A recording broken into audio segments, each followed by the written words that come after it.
Hi and welcome to Big Dave's Retro Shed. Today I'm going to take a look at this. The new system from Amstrad, the Amstrad PCW 8256. Can you tell us exactly what you get? So what you get is the keyboard, the monitor with the disk drive and the printer, and of course the software and the CPM operating system.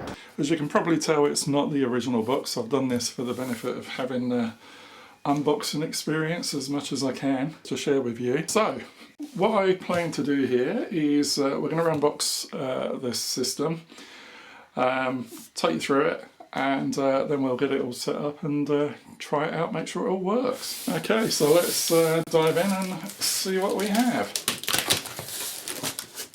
As I said, this is clearly not an original box at all. It's a box and the packaging I've made up myself. All looks as if it was new, but clearly it isn't. In fact, it's very nearly 40 years old, which is quite incredible. Okay, so the first thing that we have is the manual, and I've got to say that's a pretty sizable manual, very comprehensive. And this covers both of the models. This is the 8256. The 85112 has the additional memory. That is actually the number there. So the 256 is 256 kilobytes, and that's 512, so double the memory. And just to emphasise, that is kilobytes, not megabytes. So there we are. This one here, let's put that to one side for a minute.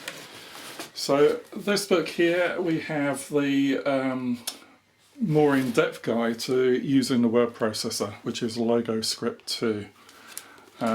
Again, this is a massive, massive manual, 200 and odd pages, but it really does cover just about everything. There we are. Not bad condition either for the books. There were some discs that come with it. So first of all, what we got here.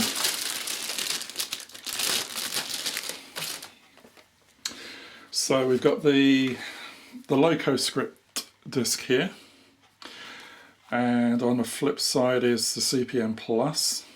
So that's the Locoscript.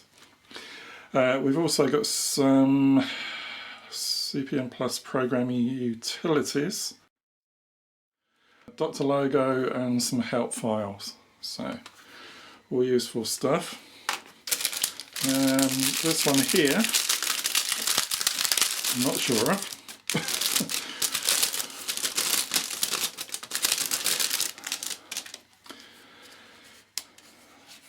Okay, so that's got some examples. So that's a disc with some files already on it. So that's what I've got disc-wise. The discs, I have to confess, are pretty expensive compared to anything else, you know, when you look at software for this thing. So here we have the printer. It's a dot matrix, of course, and this is actually powered from the monitor, so there's no separate power supplies or anything like that required. So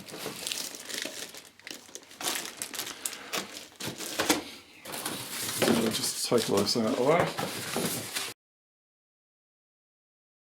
Right, so first of all we'll take a look at the keyboard. So this also was included. Bit hard to tell in the packaging there, but we'll take a look at that later. But it's not bad condition at all, considering its age.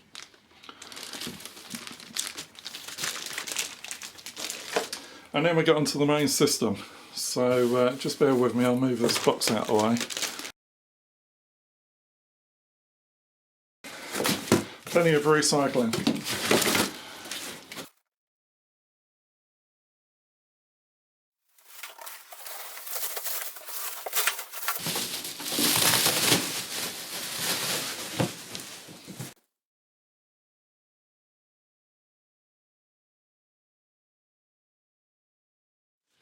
very difficult to make sure you're in frame. I've always been accused of getting things out of shot.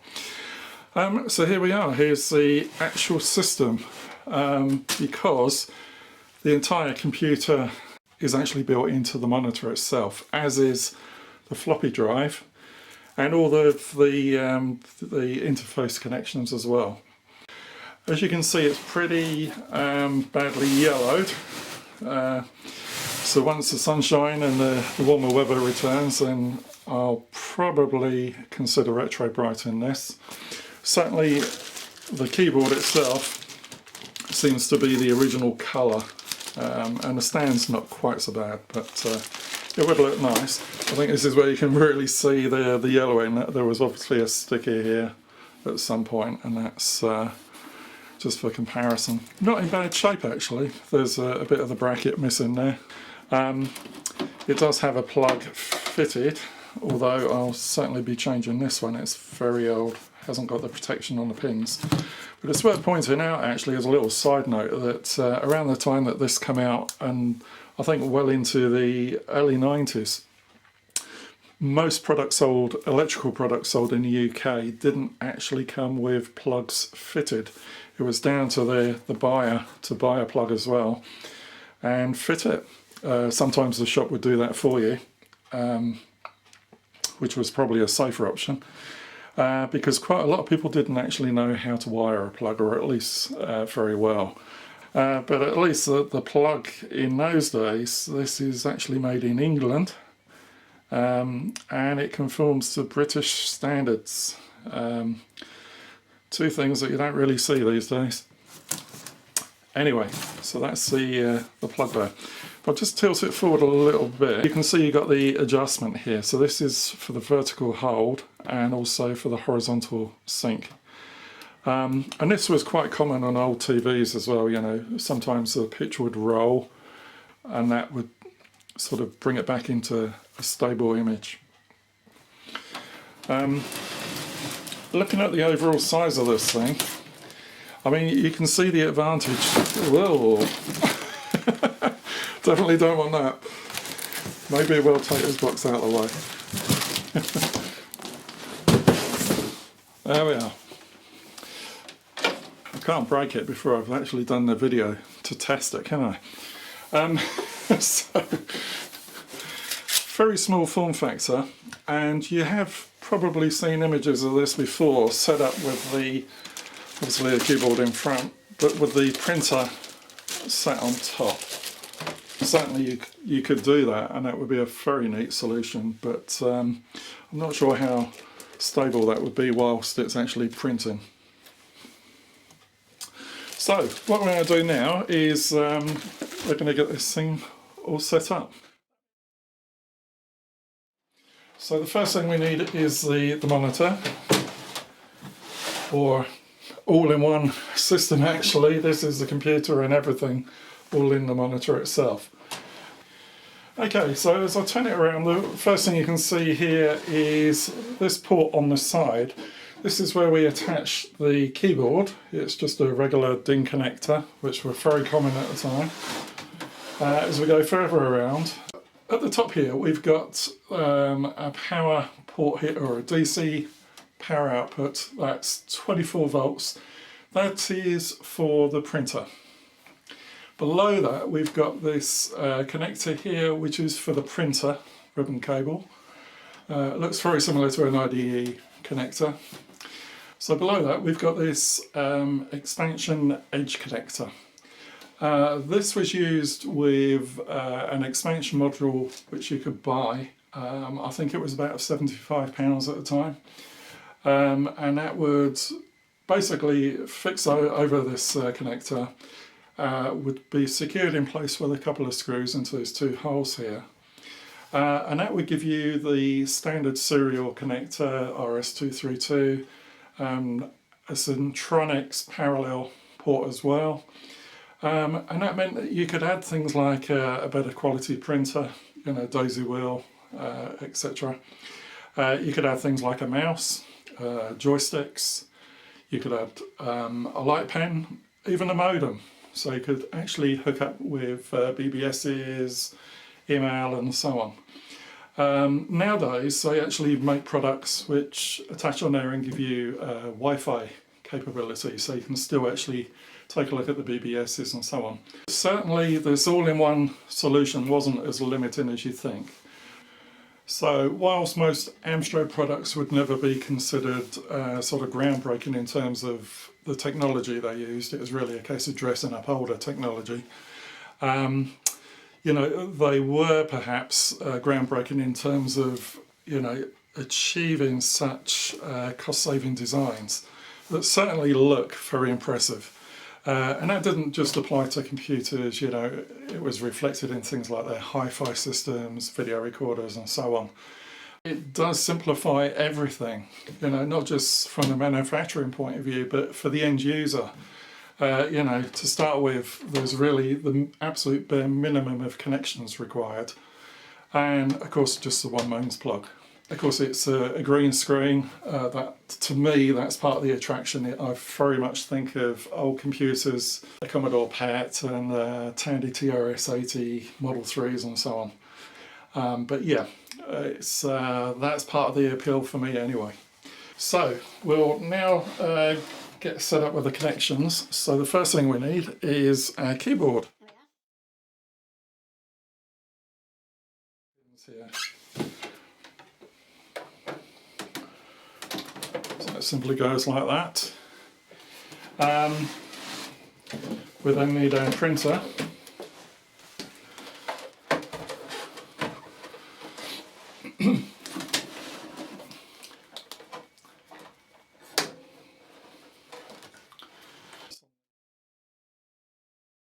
And then there's the power, which is just a regular DC connector. Okay, that's everything connected, or rather, just so you can see connections, what I'm going to do now is actually just quickly set everything up as it should be, and then we can get started. The Amstrad 8256 is a complete word processor. It has a big 256K memory, a high-resolution monitor with built-in disk drive, and inclusive word processing software, as well as a fully integrated printer.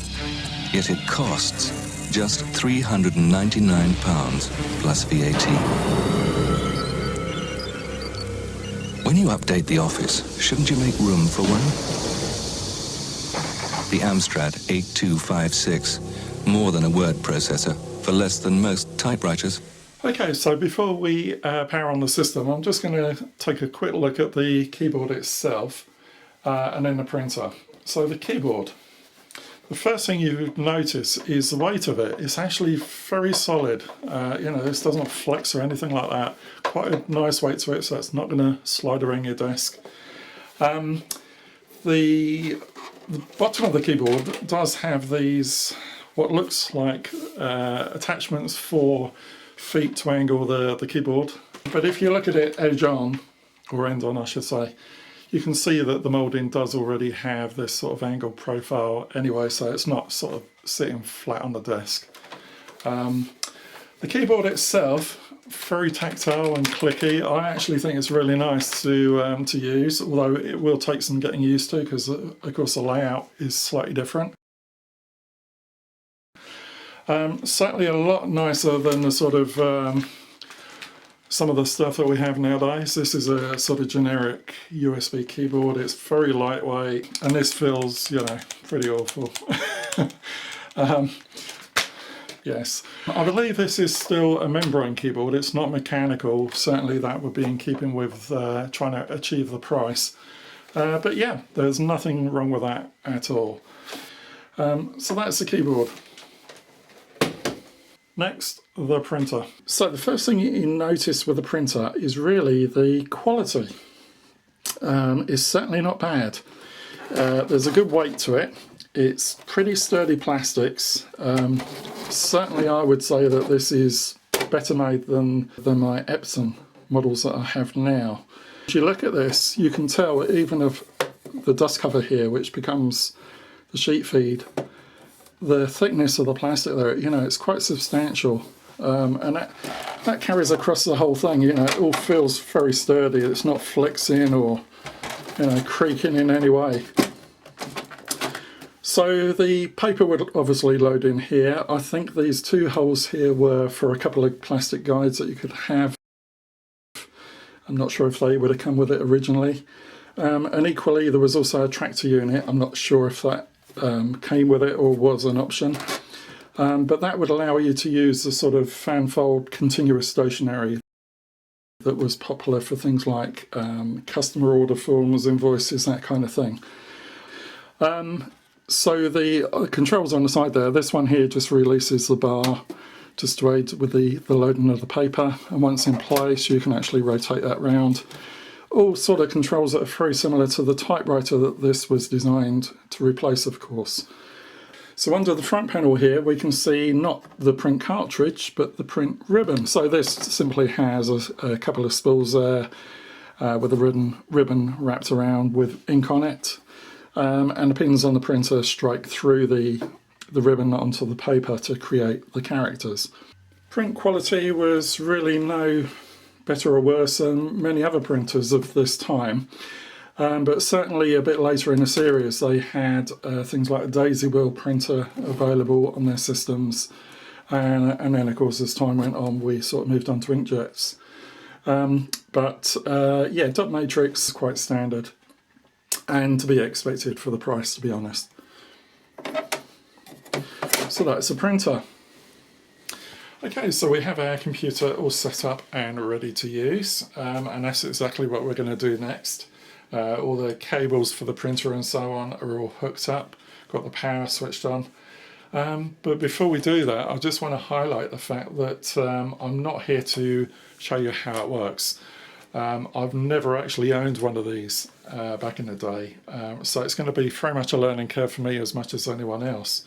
But what I'm hoping to do is really just give you an overview of what I've bought. So without further ado, we'll switch the computer on. And we'll be presented with a green screen. The reason for that is that this is a disk-based system, so it needs the operating system to be loaded from a disk. There's no built-in hard drive, no operating system on ROM. It literally just has enough technology to sort of make everything communicate and work. So what we're going to do is insert a disk, and what we're going to do is have a look at the Locoscript. And really this is probably the most important disk of all, because this would have been the primary reason that most people bought the system in the first place, is to actually have this software. So we'll put the disk in there.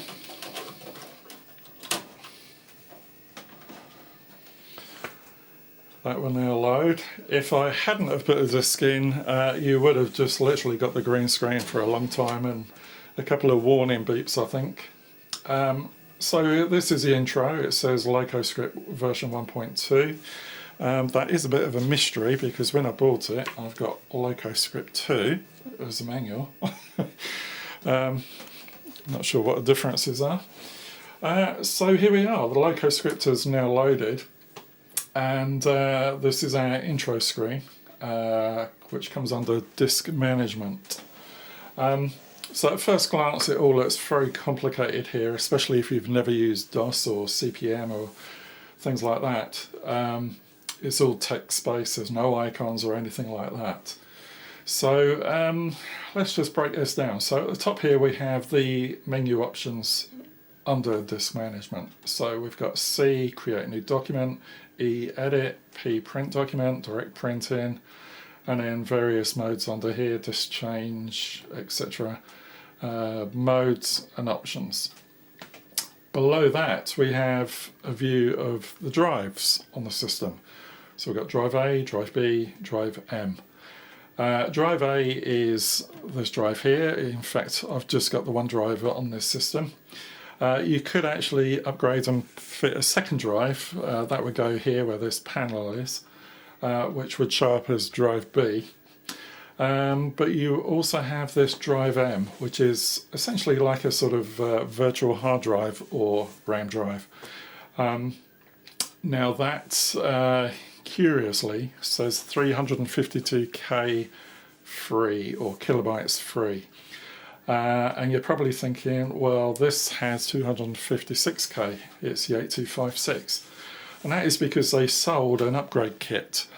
So you could get this kit which had basically 8 RAM chips, fit those on the board inside, and that would double your memory. So instead of 256, you got 512. Part of that is of course used by the software that you've loaded. The rest of it is used for this virtual drive. And that really was a very useful feature when you, especially when you've only got the one disk drive, because if you wanted to copy, say, a file between disks, it's much easier if you can put it on there and then copy it back. It needs somewhere to buffer it or store it and then put it on the other disk. So here we are, our drives. Drive A, this is showing the contents of Drive A, or essentially the folders or groups. So we've got letters, samples, cont or continue, I'm not sure, template. That then is split up into the 4 views that we've got here. So this actually shows the files within each of these 4 groups. So letters is down here. We've got 7 files, 3 that you can see, 4 which are hidden. Samples, we've got some example documents there. Still not sure what that means. I will have to have a look at the manual. I literally just had a quick look through the about 20 pages. And then we got some templates over here as well. I'm not quite sure how you would use them initially. But what I'm hoping to do first of all is just see if we can test out the printer. So we move the bar away from the drum or roller, put our paper in that way, and then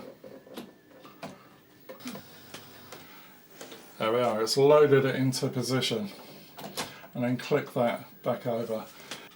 Now we've got the printer activated or with paper in it, you can see that these options have now changed.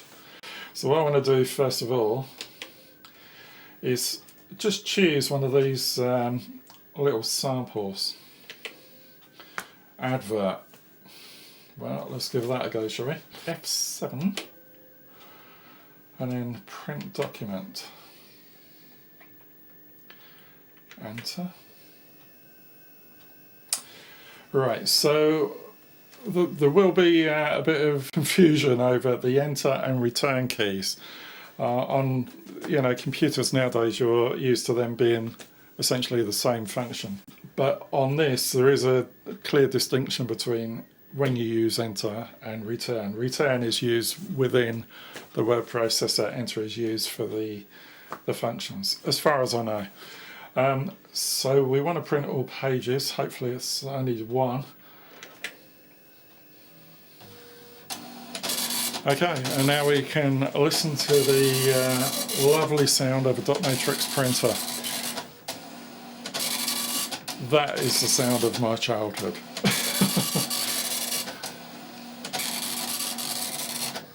There's something quite magical or mysterious about a dot matrix printer. Well, there certainly was back in the 80s.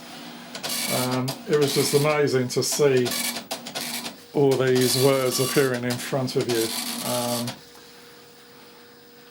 There we are. Let's see what we got here. So there's our letter. Now this is, I'm not sure I know there's a couple of quality modes that we can select. I mean, obviously the ribbon in here is very old, I'm sure. So I'm hoping that I can replace that or re-ink the existing one.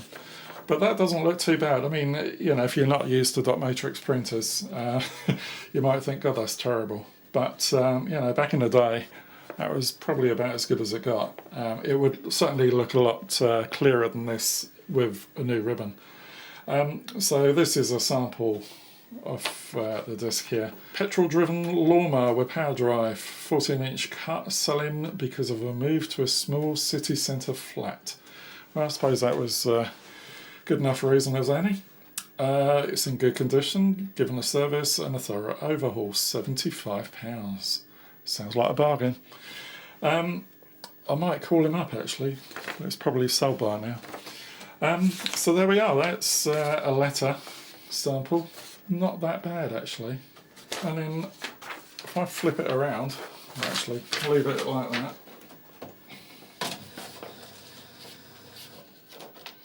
Just straighten it out. I think there's a mode, F7, direct printing. Confirm. Now in this mode, what it'll do is it'll work a bit more like a typewriter, or certainly an electronic typewriter. It'll let you type a line, I think, and then print that out as you're typing almost. So if I just put, oh dear, that's why you need a word processor. Welcome to Big Dave's Retro Shed. Enter. No, not enter. Return. That's the distinction. Okay, so that's actually printed that out. Let's just move it up a line. In fact, move it up a few lines. Now you can see it's, well, you probably can't from there to be honest, but it's just printed that straight out on the printer. So welcome to Big Dave's Retro Shed, an introduction to the Amstrad PCW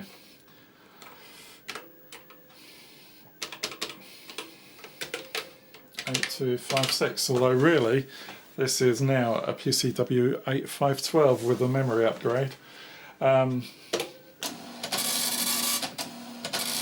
If we exit that,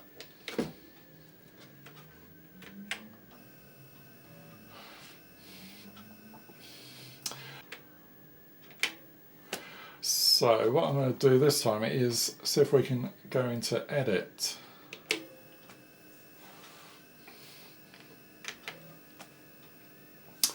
Right, so it's saying the disk is write protected, send result to drive M. So I think what it's actually going to do there is copy this particular file into the virtual hard drive, as it were, or RAM drive, from the disk so that we can edit it and it will leave the original intact.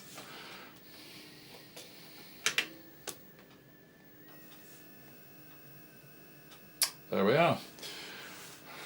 So this is the main editor of the system. The important thing to remember is because it is this drive is created in RAM, so it's not going to remember anything. When you turn it off, that's it. It's stored in memory only whilst it's in use. You can really appreciate, you know, just how revolutionary this was back in the day. Although it wasn't sort of new technology, even when it came out, you know, it's quite dated, the actual hardware. But just being able to have a system where you could work on letters and then things like spreadsheets and databases come along, and you got such a flexible system, and it must have totally changed everyone's lives, you know. And this was the start of the business computers, really, or affordable ones. There is just one little thing I would like to add that's missing on here. My son very kindly bought me this Allen sugar model. Let's have a